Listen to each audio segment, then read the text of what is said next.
Welcome back to Hardball. We're back with the 39th President of the United States, Jimmy Carter. His new book is called Palestine, Peace, Not Apartheid. And President Carter, why did you use the word apartheid in the book's title?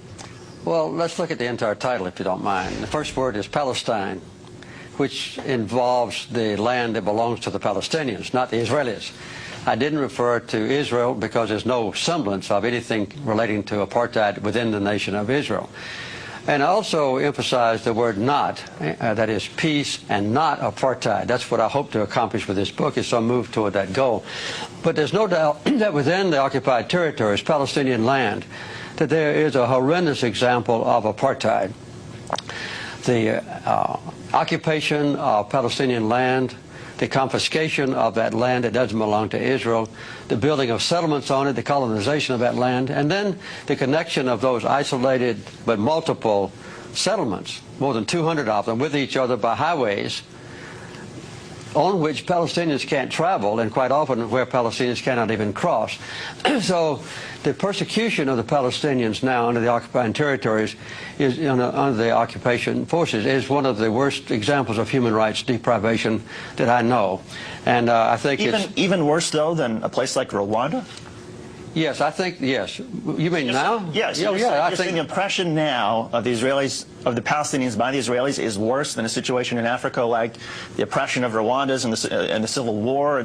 I'm not going back into ancient history about Rwanda, but right now, the persecution of the Palestinians is one of the worst examples of human rights abuse I know, because the Palestinians... When you're talking about right now, you're not talking about, say, I'm not talking about ancient history, no. Well, Rwanda wasn't ancient history, it was just a few years ago. You could talk about Rwanda if you want to. I want to talk about Palestine.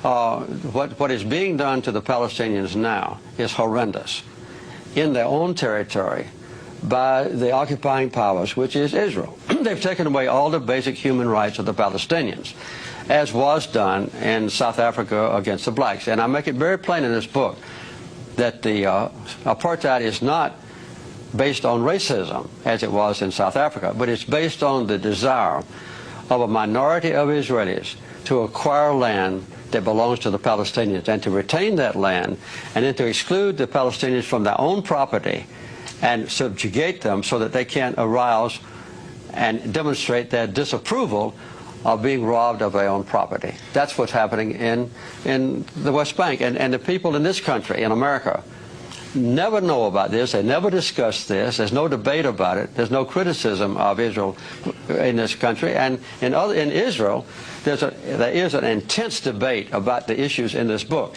In this country, no. I agree. I mean, I wish we had that sort of debate that they're having in Israel. I wish we had that in the United States. But give us a sort of sense, how much of the responsibility for the conflict, the Israeli-Palestinian conflict, do you think belongs to the Israelis for their tactics like seizing land and occupying territory that didn't belong to them? How much of it is the responsibility of the Palestinians for their suicide terror attacks and their bombings within Israel proper?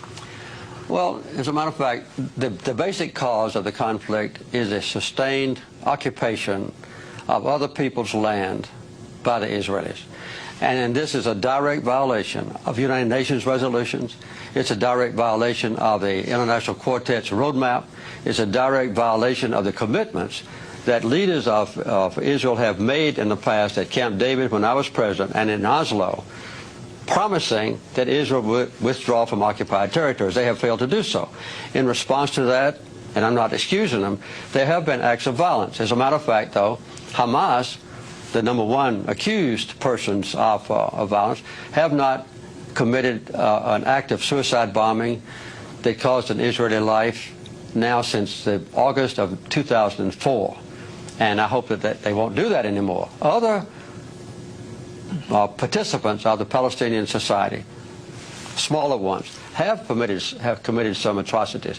But the loss of life in the entire occupied territories has been horrendous and has been